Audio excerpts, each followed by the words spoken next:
산길을 걷다 보면 이 작은 계곡물을 만날 때가 있습니다.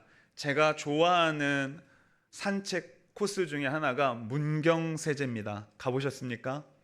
이 문경세제를 1관문, 2관문, 3관문까지 있는데 꼭 2관문까지만 갑니다. 왜냐하면 3관문은 너무 힘들어요. 그런데 그 산책길을 쭉 가다 보면 그 계곡물이 콸콸콸 이렇게 흘러서 내려오는 것을 볼 수가 있습니다. 그 물이 얼마나 시원한지 가다가 손을 꼭 한번 담그고 가게 되죠. 또 올라가다 보면 신발을 벗고 또 양말을 벗고 발을 한번 담갔다 갈 수 있는 곳도 있습니다. 그런 계곡물을 쭉 흐르는 것을 보다 보니 이 물은 어디에서부터 시작될까라는 그러한 궁금증이 들기도 합니다. 이 넓게 흐르던 물길도 위로 올라가면 좁아지게 됩니다. 마침내 바위 틈이나 작은 샘으로부터 그 물길이 시작되는 것을 우리가 볼 수가 있습니다. 눈앞에 보이는 물보다 그 물이 어디에서 시작되었는가를 알게 될 때에 그 물길 전체가 새롭게 보이는 것이죠. 에스겔이 본 것은 성전 문지방에서 그 아래로 흘러나오는 작은 물줄기였습니다. 처음부터 큰 강이 아니었습니다. 그런데 하나님께서는 에스겔에게 그 물길을 따라가 보라고 이야기하십니다. 천척을 측량하고 다시 천척을 측량했습니다. 계속 그 물을 집중하여 보도록 이야기했습니다. 왜 하나님께서는 이 작은 물줄기를 이렇게 자세하게 보여주셨을까요? 오늘 우리는 그 물길을 따라서 오늘 말씀을 살펴보려고 합니다. 먼저 살펴볼 것은 이 물이 어디에서부터 시작되었는가를 가르쳐 주는 것입니다. 첫 번째로 생명은 하나님에게서 흘러나옵니다. 1절입니다. 그가 나를 데리고 성전 문에 이르시니 성전의 앞면이 동쪽을 향하였는데 그 문지방 밑에서 물이 나와 동쪽으로 흐르다가 성전 오른쪽 제단 남쪽으로 흘러내리더라. 에스겔이 가장 먼저 본 것은 물의 근원이었습니다. 물이 어디에서부터 나오고 있습니까? 바로 성전입니다. 산에서부터 내려오는 물이 아니었습니다. 계곡에서 시작된 물도 아니었습니다. 많은 비가 내려서 생긴 물길도 아니었습니다. 바로 성전 문지방 아래서 그 물이 나온 것입니다. 여러분, 성전은 어떤 곳입니까? 성전은 하나님께서 자기 백성 가운데 임하시는 장소가 바로 성전입니다. 그러므로 물이 성전에서 시작된다고 하는 것은 그 근원이 어디인가를 우리에게 보여주는 것입니다. 생명의 근원은 하나님이십니다. 이 사실은 당시 이스라엘 백성들에게 매우 중요한 의미가 있었습니다. 왜냐하면 이미 성전이 무너진 이후의 시대를 살고 있기 때문이죠. 이스라엘의 회복이 바벨론보다 강력한 나라를 세우는 데서 시작하는 것이 아니었습니다. 다 무너진 예루살렘의 성벽과 성전을 복구하는 데서 이스라엘 민족, 이스라엘 백성의 회복이 시작되는 것이 아니었습니다. 그것보다 더욱 근원적인 중심이 되는 바로 그것이 있다는 것이죠. 하나님께서 자기 백성 가운데에 다시 임하셨을 때에 이스라엘의 회복이 시작되는 것입니다. 앞서서 에스겔은 하나님의 영광이 이스라엘 백성 가운데서 떠나는 환상을 보았습니다. 이스라엘의 죄와 우상 숭배로 하나님과의 관계가 무너졌습니다. 결국 하나님의 영광이 그들을 떠났습니다. 그런데 에스겔 43장에 다시 이르면 하나님의 영광이 다시 성전에 임하는 놀라운 광경을 보게 됩니다. 그리고 그 43장에서 다시 오늘 47장을 보면 그 성전으로부터 물이 흘러나오기 시작하는 것입니다. 여기에 우리가 중요하게 보아야 할 순서가 있는 것이죠. 순서가 중요합니다. 이스라엘이 회복되어서 하나님께서 돌아오신 것입니까? 아닙니다. 하나님께서 돌아오셨기 때문에 이스라엘의 회복이 시작되는 것입니다. 이스라엘이 자신들에게 있는 문제들을 모두 다 해결했기 때문에 이제야 내가 너희들이 상대할 만하구나. 그리고 하나님께서 돌아오신 것입니까? 아닙니다. 이스라엘이 충분히 좋아지고 나아지고 형편이 더 폈기 때문에 하나님께서 돌아오신 것이 아니었습니다. 하나님께서 먼저 자기 백성 가운데 돌아오셨기 때문에, 그렇기 때문에 회복되는 것입니다. 하나님의 임재에서 생명이 흘러나왔기 때문에 그 회복의 시작이 되는 것입니다. 우리의 구원도 마찬가지입니다. 우리가 하나님을 찾기 전에 하나님이 먼저 우리를 찾아와 주셨습니다. 우리가 하나님을 사랑하기 전에 하나님께서 먼저 우리를 사랑하셨습니다. 우리가 스스로 그 죽음으로부터 빠져나온 것이 아니라 죽을 수밖에 없는 우리를 찾아와 주셔서 그 죽음으로부터 우리를 건지시고 살리신 것입니다. 에베소서 2장 4절과 5절에서 이렇게 말씀합니다. 긍휼이 풍성하신 하나님이 우리를 사랑하신 그 큰 사랑을 인하여 허물로 죽은 우리를 그리스도와 함께 살리셨고, 허물로 죽은 우리를 그리스도와 함께 살리셨다, 이렇게 이야기합니다. 성경은 우리의 어떠한 상태들을 항상 연약하고 약한 존재로 그렇게만 설명하지 않습니다. 뭐라 이야기합니까? 우리는 허물로 죽어 있었다라고 말하고 있는 것입니다. 죽은 사람이 자신을 살릴 수는 없습니다. 하나님께서 살리셔야만 합니다. 약한 사람은 자기 힘으로 어떻게든 회복하고 걷거나 뛸 수 있게 될 것입니다. 그러나 죽은 사람이 움직일 수 있습니까? 죽은 사람이 스스로를 회복시킬 수 있습니까? 그럴 수 없습니다. 그래서 바울은 우리가 스스로 살아났다고 이야기하지 않는 것입니다. 하나님께서 우리를 그리스도와 함께 살리셨다라고 이야기하는 것입니다. 여러분, 구원의 시작이 하나님께 있습니다. 생명의 시작도 하나님께 있습니다. 그렇다면 우리의 신앙에도 먼저 물어야 할 질문이 있습니다. 나는 지금 어디로부터 생명을 공급받고 있는가? 나는 어디로부터 생명을 공급받고 있습니까? 우리의 마음이 메말랐을 때 우리는 다시 열심을 내보려고 합니다. 우리는 지금까지 그렇게 살아왔습니다. 우리가 어려울 때 기도 시간을 늘려봅니다. 우리가 힘들 때 결심을 새롭게 해보고 이렇게 살아봐야 되겠다, 저렇게 살아봐야 되겠다, 인생의 계획들을 세웁니다. 그리고 흐트러진 뭔가 찜찜하고 찜찜한 그 삶의 모습들을 바로 잡으려고 애씁니다. 그런 노력들은 우리의 삶을 보다 나아지게 하기 위해서 필요한 것입니다. 그러나 그러한 우리의 결단과 결심이 생명의 근원이 될 수는 없는 것입니다.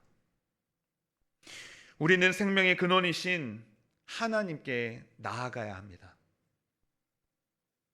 그러면 여러분, 하나님께 나아간다는 뜻은 무엇입니까? 바로 말씀 앞에 다시 서는 것입니다. 기도로 하나님을 찾는 것입니다. 복음의 은혜, 그 십자가의 은혜를 다시금 찾고 붙드는 것입니다. 성령께서 우리 안에 거하시며 함께 하시니 그 성령께서 우리의 삶 가운데 역사하시도록 간절히 구하는 것입니다. 그것이 하나님 앞에 나아가는 것입니다. 그렇게 말씀 앞에 기도 가운데 복음의 은혜를 사모하며 성령의 역사를 구하며 우리의 마음을 바짝 낮추어서 주님 앞에 나아가는 것입니다. 여러분, 교회도 마찬가지입니다. 교회에는 좋은 계획들이 있습니다. 그런 계획들을 함으로써 우리의 신앙의 유익을 더욱 증진할 수도 있겠습니다. 우리가 목회를 하고 또 우리 성도들을 잘 돌보려면 지혜도 필요합니다. 그리고 우리의 다음 세대들을 이해하고, 여기 청년부와 중고등부 있는데 좌우에 이렇게 있어서 얼마나 든든한지 모릅니다. 그런데 이러한 다음 세대들과 우리가 함께 하기 위해서 이 시대를 어느 정도 이해하려는 그러한 노력들도 필요합니다. 그래서 계획도 지혜도 이 세대를 이해하는 것도 다 필요한데, 그 어떠한 방법들로도 생명을 만들어낼 수는 없는 것입니다. 오직 교회를 살리시는 분은 생명이신 하나님 한 분이십니다. 여러분, 그러므로 교회가 먼저 구해야 할 것은 더 좋은 방법을 찾고 그것을 강구하기 이전에 온 교회가 말씀과 성령으로 우리 가운데 역사하시는 그 하나님 앞에 바로 서는 것, 그것이 필요한 것입니다. 그러므로 우리의 인생 가운데에, 우리의 영혼 가운데에 메마름을 느낄 수 있는데, 그 메마름을 느낀다면 다른 곳에서 생명을 찾지 마시기 바랍니다. 생명의 근원이신 하나님께 더 가까이 나아가십시오. 우리의 회복은 하나님에게서 시작이 됩니다. 생명은 하나님으로부터 흘러 내려오는 것입니다. 그런데 에스겔이 본 이 물은 성전 문지방에만 머물러 있었던 것은 아니었습니다. 그렇게 물은 계속 밖으로 흘러가게 됩니다. 두 번째로, 생명은 우리의 측량을 넘어 풍성해진다는 것입니다. 그렇게 문지방을 넘어 그 아래로 흐르는 그 물은 그 모든 인간적인 측량을 넘어서 풍성하게 주어진다는 것이죠. 3절부터 한 사람이 손에 줄을 잡고 물을 측량합니다. 이 천척을 측량합니다. 한 척을 한 45에서 50cm 정도라고 보면 대략 이 천척은 한 500m 이 정도라고 생각을 하고, 한 척에서 대략 500m를 지나 물이 발목에 찹니다. 다시 500m를 가자 무릎에 그 물이 찹니다. 다시 가니 허리까지 찼습니다. 그리고 또 천척을 갔습니다. 그때 더 이상 걸어갈 수가 없고 헤엄을 쳐야만 했고 그 강을 건널 수 없다라고 이야기합니다. 여러분, 5절입니다. 다시 천척을 측량하시니 물이 내가 건너지 못할 강이 된지라. 그 물이 가득하여 헤엄칠 만한 물이요 사람이 능히 건너지 못할 강이더라. 이렇게 이야기하는 것입니다. 그런데 이상한 것이 하나 있습니다. 여러분, 보통 많은 물이 생기려면 여러 땅에서 그 지류들의 물이 흘러 들어와서 그것이 모여서 큰 강을 이루지 않습니까? 그런데 지류가 합쳐졌다는 말이 없습니다. 큰 비가 내려서 강을 이루었다는 말도 없습니다. 그런데 성전에서 시작된 물 자체가 계속 풍성하게 흘러 넘치고 있는 것입니다. 자연적인 어떤 강의 모습은 아니지요. 바로 하나님께로부터 시작된 이 생명의 강물이 우리의 모든 계산과 측량을 뛰어넘어서 얼마나 풍성한지를 보여주고 있는 것입니다. 그래서 때로는 어떤 분들은 이 장면을 종종 이렇게 설명합니다.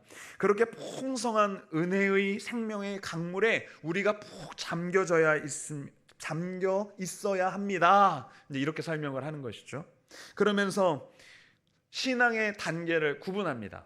뭐라고 하냐면 발목 신앙, 그 은혜의 발목만 담글 거예요, 이렇게 얘기하는 거죠. 그리고 무릎 신앙을 이야기합니다. 그 은혜의 무릎만 이렇게 딱 담고 계실 겁니까? 우리가 허리까지 나아가서는 푹 잠겨서 헤엄칠 정도로 그 은혜에 잠겨야 하지 않겠습니까? 이렇게 말하시는 분들이 있습니다. 그런데 우리가 지금 이 강물에 푹 잠기는 것은 지금 본문의 관심사는 아닙니다. 그럼 본문이 지금 우리에게 이야기하려고 하는 게 무엇일까요? 1차적인 관심은 이 에스겔이 이 물가에 얼마나 깊이 들어가 있는가, 이게 아니고 이 물이 얼마나 놀랍게 풍성해지는가, 깊어지는가, 우리 하나님의 생명과 은혜가 얼마나 흘러넘치는가, 그것을 이야기하는 것입니다. 처음에는 사람이 건널 수 있었습니다. 그러나 어느 순간에 사람이 그 강을 건널 수 없고 통제할 수 없게 됩니다. 강이 사람보다 커졌습니다. 이것이 하나님께서 주시는 생명의 풍성함이라고 하는 것이죠. 하나님의 생명은 우리의 모든 측량을 뛰어넘는 것입니다. 우리의 모든 문제보다도 큰 것입니다. 우리의 삶의 모든 어떠함보다도 큰 것입니다. 우리는 하나님의 일을 자꾸만 우리가 예상할 수 있는 범위 안으로 제한하려고 합니다. 그러니 우리의 생각 속에 하나님이 이런 분이시다라고 생각하면서 그 틀을 딱 좁히는 것이죠. 그러면서 우리의 삶의 한계를 자꾸만 제한합니다. 여러분들의 삶 가운데에 우리가 어떤 일을 하고자 하면 사람들과 함께 만나면서 일을 하는데, 교회에서 일할 때 어떻습니까? 이 사람 같이 일하는데 나 속 답답해서 같이 일 못하겠네. 그러면서 이 사람하고는 여기까지야. 내가 아무리 말해줘도 이 사람 안 변할 거야. 이렇게 이야기하지 않습니까? 가정으로 갔습니다. 가정으로 갔는데 부부관계, 자녀들과의 관계가 있습니다. 여러분 어떠세요? 우리가 부부관계 속에서도 이제 오랜 날들을 살아왔는데 마음속에 어느 정도 체념이 있지 않습니까? 야, 내가 수십 년을 같이 살았는데 안 변해. 근데 더 비참한 건 앞으로도 안 변할 거야. 안 변해. 어쩜 이렇게 안 변해? 그래서 나는 포기하고 살았어. 여러분, 교회는 어떻습니까? 여러분들이 교회에 오셨는데 교회에 대한 나름대로의 판단과 선들이 다 있으세요. 그러니까 우리 어떤 생각하게 됩니까? 야, 교회는 이래. 교회 안 변해. 교회는 내가 생각하는 거 딱 여기까지야. 여기까지. 이 정도가 한계일 거야. 더 이상 없어. 그리고 제일 안 변하는 게 뭘까요, 여러분? 나는 원래 이런 사람이야. 그거 있지 않습니까? 나는 원래 이런 사람이야. 내가 이렇게 살겠다는데 나 자꾸만 바꾸려고 하지 마. 그러나 생각을 해보십시오. 하나님의 생명이 우리에게 주어졌을 때에 이러한 모든 한계가 그 생명의 깊음 가운데 다 가라앉지 않겠습니까? 하나님의 생명이, 그 은혜가 이렇게 우리가 한계 짓고 결정지어 놓고 절대로 변하지 않을 것이라고 하는 이 모든 것을 다 뒤덮을 만큼 크다는 생각 안 해보셨습니까? 측량할 수 없는 하나님의 생명이 우리의 심령을, 우리 자신을 모두 뒤덮을 때에 이러한 것들이 안 바뀌겠습니까? 하나님의 생명은 이 모든 것을 뒤덮고도 남음이 있습니다. 우리의 눈에는 작은 물줄기처럼 보이는 그 하나님의 일이 어느 순간 우리가 예상하지도 못하는, 우리가 가늠할 수도 없는 그 깊이로 자라날 수 있는 것입니다. 우리의 신앙생활도 그렇습니다. 하나님께서 우리 안에 시작하는 일들은 그 처음이 아주 미약할 수 있습니다. 작을 수 있습니다. 하나님 앞에 나왔는데 말씀 한 구절이 마음속에 오래 남습니다. 그저 그렇게 말씀 한 구절이 마음속에 되뇌이고 있었을 뿐입니다. 그런데 어느덧 그 말씀이 내 마음에 사로잡히고, 그리고 기도할 수 있고 기도하고 싶어지는 마음들이 생기는 것이죠. 또 그러한 마음대로 기도했더니 예배가 다시 기다려지는 것입니다. 예배가 새로워지는 것입니다. 예배 가운데 은혜를 받기 시작합니다. 그러자 오래 묵혀두었던 성경책의 먼지를 다시금 털어내고 그 성경을 다시 펴서 읽기 시작하는 것입니다. 어쩌면 이러한 변화들은 그저 우리의 마음속에 남았던 그 말씀 한 구절로부터 시작될 수 있는 것이죠. 아주 작은 변화처럼 보입니다. 그러나 그 변화를 가볍게 여기지 마십시오. 하나님께서 시작하시는 그 생명의 물줄기가 그 작은 시작으로부터 다시금 시작되어서 큰 강을 이루는 놀라운 은혜가 지금 내게 주어지고 있는 것입니다. 빌립보서 1장 6절은 말씀합니다. 너희 안에서 착한 일을 시작하신 이가 그리스도 예수의 날까지 이루실 줄을 우리는 확신하노라. 이 일을 시작하신 분이 하나님이십니다. 예수 그리스도께서 오시는 그날까지 그 일을 이루실 것이다 라고 하는 것이죠. 여러분, 시작하신 하나님께서 반드시 이루십니다. 그래서 본문 6절에서 하나님께서 에스겔에게 물으십니다. 인자야 내가 이것을 보았느냐? 이 본문 6절에서 이야기하는 것이죠. 인자가 내가 이것을 보았느냐? 이 강물을 보았느냐? 이 물줄기가 이렇게 깊어지는 것을 보았느냐? 우리는 아직 이루어지지 않는 것만 바라볼 때가 너무나도 많습니다. 왜 아직 안 변했을까? 왜 아직 응답이 없을까? 왜 아직 이 정도밖에 안 될까? 그런데 하나님께서 우리에게 되물으실 수 있는 것이죠. 뭐라고 물으실까요? 내가 이미 시작했고 내가 시작한 그 일을 네가 보고 있느냐? 너무나도 작았기에 무시해버렸던 그 하나님의 일들이 이제 막 시작했고 깊은 강물이 되어갈 그 일들을 우리는 놓치고 있는 것 아닙니까? 아직 우리 눈에는 작은 물줄기처럼 보일 수 있습니다. 그러나 하나님께서 시작하신 일을 작게 여기지 마십시오. 보이는 것만으로 판단하지 마십시오. 시작하신 그 하나님을 믿고 기다리는 여러분 되시기를 바랍니다. 이제 하나님께서는 에스겔에게 그 강이 어디로 가고 있는지를 보라고 말씀하십니다. 세 번째로 생명의 강은 죽은 곳을 찾아가 살립니다.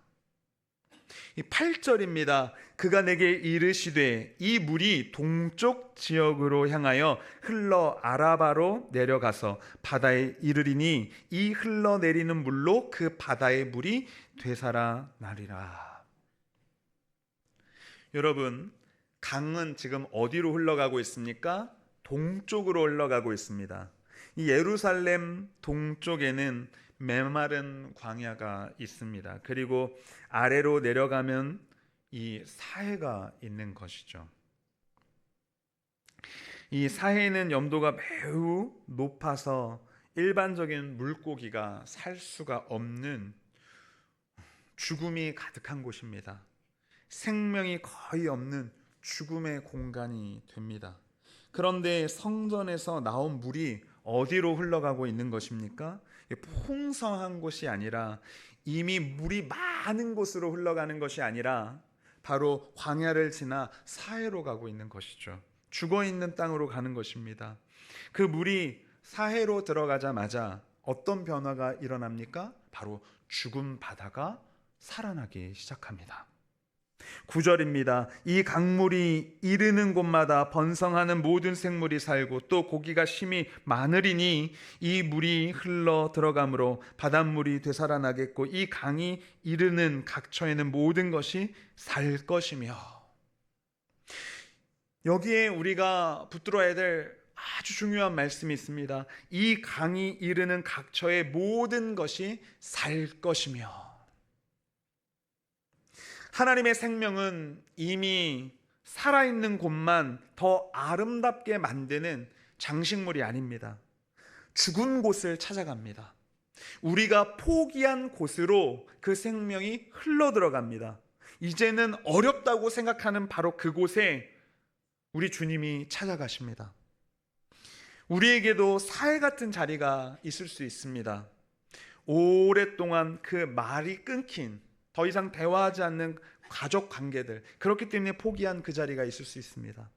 수년째 기도하지만 달라지는 것이 하나도 없어서 이제는 포기해버린 자녀들의 문제들이 있을 수 있습니다.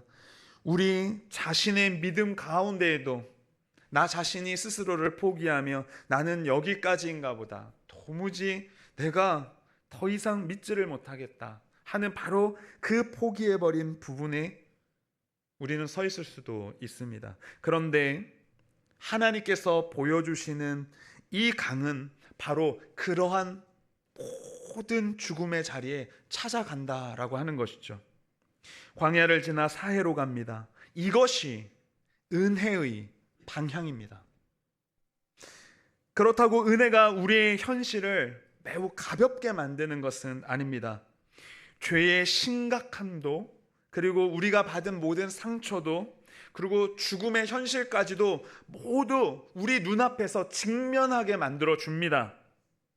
그러나 이 모든 현실을 그 은혜의 강물이 뒤덮는 것이죠. 이 모든 현실보다 크신 하나님의 능력이 우리 가운데 주어지는 것입니다. 죽어 있다는 것이 하나님의 능력까지 끝났다고 말하는 것은 아닙니다. 바로 그 죽어 있는 그 자리에 하나님의 은혜가 부어질 것입니다. 여러분, 에스겔 37장에서는 마른 뼈가 살아났습니다. 오늘 본문 에스겔 47장에서는 죽은 바다가 살아납니다. 하나님은 우리가 포기한 자리에서도 능히 생명을 일으키실 수 있는 분이십니다. 그리고 에스겔이 본 이 생명의 강은 이제 우리를 예수 그리스도께 인도합니다. 요한복음 2장 19절에서 21절까지의 말씀에 예수님은 자신의 몸을 성전으로 말씀하셨습니다. 예수께서 대답하여 이르시되 너희가 이 성전을 헐라 내가 사흘 동안에 일으키리라. 유대인들이 이르되 이 성전은 46년 동안 지었거늘 내가 3일 동안에 일으키겠느냐 하더라. 그러나 예수는 성전된 자기 육체를 가리켜 말씀하신 것이라. 성전된 자기 육체를 가리켜서 예수님은 말씀하신 것입니다. 그리고 요한복음 7장 37절에서 39절 말씀에 예수님께서 말씀하십니다. 명절 끝날 곧 큰 날에 예수께서 서서 외쳐 이르시되 누구든지 목마르거든 내게로 와서 마시라. 나를 믿는 자는 성경의 이름같이 그 배에서 생수의 강이 흘러나오리라 하시니 이는 그를 믿는 자들이 받을 성령을 가리켜 말씀하신 것이라. 여러분, 요한은 이 생수를 그 믿는 자들이 받을 성령과 연결짓고 있습니다. 예수님께서는 십자가와 그 부활을 통해서 생명의 길을 여시고 성령을 우리에게 주어 죽은 자를 반드시 살려 주실 것입니다. 우리가 받아야 할 심판을 예수님께서 십자가에서 담당하셨습니다. 그리고 사흘 만에 그 죽음을 깨뜨리고 부활하셨습니다. 부활하신 그리스도께서 성령을 보내어 주셨습니다. 그래서 복음은 그 성령 안에서 그 죽은 자들을 살리는 능력으로 나타납니다. 굳은 마음을 새롭게 해 주십니다. 절망 가운데 있는 우리들을 다시금 소망을 품게 만들어 주십니다. 용서할 수 없었던 사람을 향해서 용서의 첫걸음을 내딛게 만들어 주십니다. 내 힘으로 도저히 끊을 수 없었던 그 모든 죄로부터 다시금 끊고 그 죄와 싸우게 만들어 주십니다. 그리고 본문 12절에서 강가의 나무가 나옵니다. 강 좌우 가에는 각종 먹을 과실나무가 자라서 그 잎이 시들지 아니하며 열매가 끊이지 아니하고 달마다 새 열매를 맺으리니 그 물이 성소를 통하여 나옴이라. 그 열매는 먹을 만하고 그 잎사귀는 약재료가 되리라. 여러분, 잎이 시들지 않습니다. 열매가 끊이지 않습니다. 달마다 새 열매를 맺습니다. 왜 그렇습니까? 오늘 본문이 그 이유를 직접 우리에게 이야기해 주고 있습니다. 그 물이 성소를 통하여 나옴이라. 나무가 스스로 강에서 열매를 맺는 것이 아니죠. 성소에서 흘러나오는 물을 계속 공급받았기 때문에 맺는 열매입니다. 우리도 마찬가지입니다. 우리의 힘으로 신앙의 열매를 만들어내는 것이 아닙니다. 생명의 근원이신 예수 그리스도께 공급받기에 우리는 열매 맺는 삶을 살 수 있습니다. 예수께서 나는 포도나무여 너희는 가지라고 말씀하셨습니다. 그 생명이 오직 예수 그리스도께 붙어 있을 때에 공급되는 것입니다. 그런데 은혜는 우리에게서 끝나지 않습니다. 그 강물은 흐르고 흐르는 것이죠. 하나님께서 우리에게 주신 그 은혜는 가정으로 흘러야 합니다. 상처받는 사람들에게 흘러가야 합니다. 복음을 알지 못하는 사람들에게 흘러가야 합니다. 그리고 우리의 자녀들과 다음 세대에 흘러가야 합니다. 여러분들에게 주어진 그 생명이 흘러가고 있습니까? 우리 청년부와 중고등부 함께 예배드리고 있습니다. 1층에 가보시면 이번 수련회를 준비하면서 기도 제목 하나씩 적어놨습니다. 여러분 생각나시거든 가서 기도해 주십시오. 여러분들이 받은 그 생명을 흘려보내 주십시오. 교회는 생명의 근원이 아닙니다. 생명의 근원은 오직 예수 그리스도이십니다. 그러나 교회는 그리스도에게 받은 이 생명이 세상으로 흘러가도록 하는 통로인 것입니다. 그래서 우리는 이렇게 물어야 합니다. 하나님, 내게 주신 이 은혜가 누구에게 흘러가야 합니까? 어디로 흘러가야 하겠습니까? 말씀을 맺겠습니다. 사랑하는 성도 여러분, 오늘 말씀을 들으면서 한 가지 생각해 보시기 바랍니다. 내 삶에서 지금 가장 메마르고 다시 살아나기, 그 생명이 없기 때문에 살아나기 어렵다고 느끼는 곳은 어디입니까? 우리가 그곳을 살릴 수는 없을 것입니다. 우리에게는 그런 능력이 없습니다. 그러나 예수 그리스도께서 나아가십니다. 생명을 주십니다.